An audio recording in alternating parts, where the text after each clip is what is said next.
مولاي صل وسلم دائما أبدا على حبيبك خير الخلق كلهم. Assalamualaikum warahmatullahi wabarakatuh. Alhamdulillahi rabbil alamin. Anzalas sakinata fi qulubil mu'minin liyazdadu imanan ma'a imanihim. Ashhadu an la ilaha illallah wahdahu la syarika lah wa ashhadu anna Muhammadan abduhu wa rasuluhu la nabiyya ba'dah. Allahumma salli wa sallim ala sayyidil mursalin wa ala alihi wa sahbihi ajma'in. Qala rabbi shrah li sadri wa yassir li amri wahlul 'uqdatam min lisani yafqahu qawli, amma ba'du. Teman-teman yang dimuliakan Allah Subhanahu wa taala, hari ini kita semua sedang di dalam bulan yang oleh Allah Subhanahu wa taala muliakan. Rasulullah SAW bersabda, Syahrullahil Muharram, bahwa hari ini adalah bulannya Allah, yaitu bulan Muharram. Teman-teman yang dimuliakan Allah Subhanahu wa taala, pada momen bulan ini terdapat kejadian yang luar biasa yang kemudian menjadi salah satu bukti bagaimana kita sebagai umat Rasul sallallahu alaihi wasallam harus memiliki keteladanan, harus meneladani Rasul sallallahu alaihi wasallam yang beliau memiliki ketaatan luar biasa kepada Allah Subhanahu wa taala dan kemudian para sahabat yang mengikutinya. Teman-teman yang dimuliakan Allah Subhanahu wa taala, di dalam surah An-Nisa ayat 100 yang pada ayat ini menjelaskan bagaimana terjadinya sebab nuzul, sebab turunnya ayat ini, yaitu yang berkenaan dengan peristiwa hijrahnya Rasulullah SAW dan para sahabat. Allah Subhanahu wa taala berfirman, "Wa man yuhajir fi sabilillah yajid fil ardi muraghaman katsiran wa sa'ah. Wa man yakhruj min baitihi muhajiran ila Allah wa rasulih thumma yudrikhul maut faqad waqa'a ajruhu 'ala Allah." Pada ayat ini, salah seorang sahabat yang beliau itu menjadi salah satu maula, salah satu pembantu dari Abdullah bin Abbas atau Ibnu Abbas, yaitu Ikrimah, salah satu pembantu yang kemudian juga murid beliau, berusaha mencari orang yang kemudian disebutkan dalam Al-Quran terkait dengan yudrikhul maut, yaitu orang yang kemudian mendapati atau yang meninggal saat melaksanakan ibadah perjalanan hijrah ini. Ikrimah mencari nama tersebut sampai selama 14 tahun. Teman-teman yang dimuliakan Allah Subhanahu wa taala, lamanya ini menjadi pelajaran untuk kita semua bahwa sesungguhnya untuk mendapatkan ilmu, menuntut ilmu butuh waktu yang cukup panjang. Dan kemudian kita dapati para sahabat itu adalah orang-orang yang kemudian menikmati berlama-lama dalam menuntut ilmu.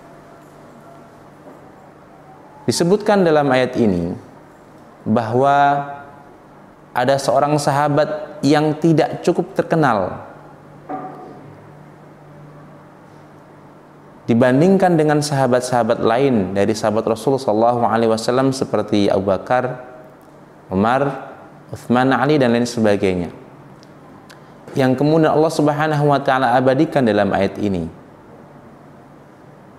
Dikisahkan dalam tafsir Al-Qurtubi, disebutkan bahwa sungguhnya orang yang berada atau yang disebutkan dalam ayat ini yang menjadi sebab turunnya ayat ini adalah, walaupun berbeda-beda namanya tetapi bermuara pada satu orang, yaitu Tomroh bin Jundub. Kemudian yang lain mengatakan Jundub bin Tomroh, atau kemudian nama yang lain. Dikisahkan bahwa sungguhnya ketika kemudian saat terjadi perang Badar. Ketika sebelumnya Allah Subhanahu wa taala menyebutkan tiga ayat sebelum ayat ini. Allah Subhanahu wa taala menyebutkan innal ladzina tawaffahumul malaikat zalimi anfusihim qalu fima kuntum. Ayat ini memerintahkan dan menjelaskan kepada kita bahwa sungguhnya ada orang-orang muslimin yang tertinggal di Mekah yang kemudian mereka itu tidak ikut hijrah ke Madinah. Setelah itu mereka dipaksa oleh orang-orang Quraisy untuk bersama-sama ikut di perang Badar, memerangi kaum muslimin yang ada di Madinah, dan akhirnya mereka meninggal. Saat meninggal kemudian ditanya oleh malaikat, bagaimana kamu ini? Kemudian mereka menjawab, sesungguhnya kami ini adalah orang-orang yang dizalimi. Kemudian malaikat mengatakan, qalu alam takun ardullahi wasi'ah fatuhajiru fiha. Bukankah bumi Allah itu sangat luas? Mengapa engkau tidak hijrah? Teman-teman yang dimuliakan Allah Subhanahu wa taala, dari ayat ini kemudian kita bisa mengambil pelajaran penting bagaimana seharusnya kita taat kepada perintah Allah dan Rasul-Nya. Saat kemudian seseorang beralasan dia tidak berdaya dengan pelakuan orang-orang kafir Quraisy, maka kemudian mereka dikatakan bahwa mereka adalah orang-orang yang berada di neraka jahanam. Kemudian mendengar ayat ini, Tomroh pun berniat untuk kemudian meninggalkan Madinah, meninggalkan Mekah untuk kemudian menuju Madinah. Walaupun setelahnya ayatnya menjelaskan illal mustad'afina minar rijal wan nisa wal wildan, sesungguhnya orang-orang yang tidak diharuskan untuk berhijrah atau kemudian mereka diperbolehkan untuk berhijrah adalah orang-orang yang tidak berdaya, orang-orang yang ditindas, orang-orang yang lemah dari laki-laki dan perempuan dan dari anak-anak. Kemudian la yastati'una hilatan, mereka itu tidak memiliki daya, wala yahtaduna sabila, dan orang-orang lemah, anak-anak, kemudian perempuan yang mereka tidak tahu jalan dari Mekah menuju Madinah. Teman-teman yang dimuliakan Allah Subhanahu wa taala, jarak Mekah Madinah sekitar 450 sampai 500 km yang mereka harus tempuh dengan perjalanan kaki. Dan mereka pun yang tidak tahu jalan ke arah Madinah diperbolehkan untuk kemudian tidak meninggalkan atau kemudian tidak ikut hijrah ke Madinah. Teman-teman yang dimuliakan Allah Subhanahu wa taala, sebenarnya Tomroh adalah laki tua yang sakit-sakitan. Dan dari ayat ini kemudian dia menganggap dia adalah orang yang lemah yang tidak diharuskan atau untuk ikut hijrah ke Madinah. Tetapi setelah itu ketika mendengar ayat wala yahtaduna sabila, dan pengecualian ini hanya bagi orang-orang yang tidak tahu jalan, sedangkan Tomroh itu tahu jalan menuju ke Madinah dan dia mampu untuk perjalanan ke Madinah walaupun dia dalam keadaan sakit dan kemudian dia keadaan lemah. Setelah kemudian dia memutuskan untuk tetap tinggal di Madinah, akan tapi kemudian para ulama juga mengatakan Tomroh ternyata kemudian tidak merasa nyaman, tidak merasa betah tinggal di Mekah. Ada dua alasan dan dua sebab yang kemudian menyebabkan Tomroh tidak merasa tinggal di Madinah.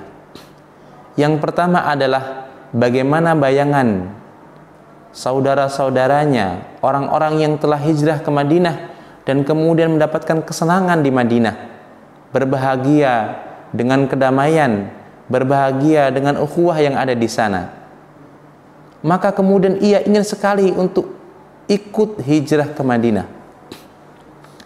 Kemudian yang kedua, alasannya adalah terjadi penindasan yang luar biasa yang terjadi di Mekah, dan kemudian kejahatan, kemusyrikan, penindasan terjadi luar biasa di Mekah, dan mereka dan Tomroh merasa tidak nyaman dan tidak betah untuk kemudian berlama-lama di Mekah.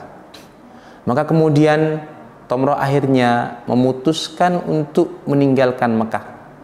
Ia mengatakan kepada keluarganya, siapkanlah kendaraan. Saya akan meninggalkan Mekah untuk kemudian menuju Madinah. Kenapa? Karena Tomroh adalah orang-orang yang kemudian termasuk orang-orang yang mengetahui jalan menuju Madinah, dan karena sebab yang lainnya tadi. Maka ma'asyiral muslimin, teman-teman yang bukan Allah Subhanahu wa taala, berangkatlah Tomroh. Kemudian setelah beberapa saat ia berangkat karena dia dalam keadaan sakit. Kemudian ternyata ketika dia telah sampai di Tan'im, Tan'im adalah salah satu daerah yang kemudian tidak termasuk kota atau tanah suci. Di Tan'im adalah tanah yang paling dekat dengan tanah haram, dan di sanalah kemudian Tomroh radhiyallahu anhu meninggal dunia. Setelah kejadian itu, ada dua ucapan yang disampaikan, pertama oleh keluarganya, yang kemudian disampaikan oleh para sahabat Rasul SAW di Madinah. Para keluarganya mengatakan, Tomroh sangat rugi sekali. Kenapa? Karena dia baru berangkat menuju Madinah, dan jauh sekali dari Madinah ternyata dia sudah meninggal, dan dia tidak mendapatkan kesenangan dan kebahagiaan di Madinah. Kemudian dia rugi karena dia tidak dikuburkan dan dimakamkan dengan para saudaranya yang ada di Mekah. Di sisi lain, para sahabat pun mengira dengan persangkaan yang tidak jauh berbeda. Tomroh adalah orang yang rugi karena seandainya dia telah sampai ke Madinah, maka dia akan mendapatkan pahala seperti layaknya pahala orang-orang yang hijrah sampai ke Madinah. Dia masih dekat sekali dengan Mekah, sehingga seharusnya atau sehingga dia belum mendapatkan pahala seperti pahala yang didapatkan oleh sahabat-sahabat yang lain. Maka kemudian Allah Subhanahu wa taala menjelaskan dengan sejelas-jelasnya penjelasan bagaimana keadaan Tomroh radhiyallahu anhu. Allah Subhanahu wa taala menjelaskan, faqad waqa'a ajruhu 'ala Allah. Maka untuk Tomroh yang kemudian berniat untuk hijrah dan kemudian belum sampai di Madinah, meninggal di Tan'im, mendapatkan pahala seperti layaknya pahala orang-orang yang kemudian hijrah ke Madinah. Wa kana Allahu ghafurur rahima, dan sungguh Allah Subhanahu wa taala mengampuni dan kemudian Maha Pengampun juga Maha Penyayang. Teman-teman yang dimuliakan Allah Subhanahu wa taala, dari sini kemudian kita mendapati bahwa sungguhnya ketika seseorang memiliki niat yang ikhlas, niat yang tulus kepada Allah Subhanahu wa taala untuk suatu amalan yang besar, untuk suatu amalan yang tujuannya untuk Allah Subhanahu wa taala, walaupun amalan tersebut belum sampai atau belum sempat dilakukan, maka kemudian Allah Subhanahu wa taala tetap mencatatkan pahala besar di sisi Allah Subhanahu wa taala seperti apa yang ia niatkan. Teman-teman yang dimuliakan Allah Subhanahu wa taala, sesungguhnya niat yang baik itu lebih baik daripada amal perbuatan itu sendiri. Dari kemudian kisah ini kita mendapati bagaimana usaha salah seorang sahabat yang mulia demi melaksanakan ketaatan kepada Allah Subhanahu wa taala karena mendengar satu ayat perintah untuk melaksanakan hijrah, sedangkan dalam keadaan fisik yang sudah tua dan sakit, dan dia terus berusaha untuk melaksanakan perintah Allah Subhanahu wa taala. Pelajaran penting untuk kita semua, ketika kita mendapati perintah Allah Subhanahu wa taala, maka bersegeralah untuk melaksanakan perintah tersebut. Yang kedua, niatkan semua ibadah itu ikhlas karena Allah Subhanahu wa taala. Ketika ibadah itu benar-benar diniatkan untuk Allah Subhanahu wa taala, maka Allah Subhanahu wa taala akan membalas ibadah tersebut, walaupun niatan amalan perbuatan yang akan kita lakukan belum sempat kita lakukan karena Allah Subhanahu wa taala telah mewafatkan kita. Teman-teman yang bukan Allah Subhanahu wa taala, mudah-mudahan dengan hijrah ini kita menjadi hamba-hamba Allah Subhanahu wa taala yang kemudian mampu meninggalkan perbuatan-perbuatan buruk untuk perbuatan-perbuatan yang baik di sisi Allah Subhanahu wa taala, sehingga kita menjadi bagian hamba-hamba Allah Subhanahu wa taala yang mendapatkan ridha Allah Subhanahu wa taala. Hadanallahu wa iyyakum ajma'in. Akhirul kalam. Assalamualaikum warahmatullahi wabarakatuh.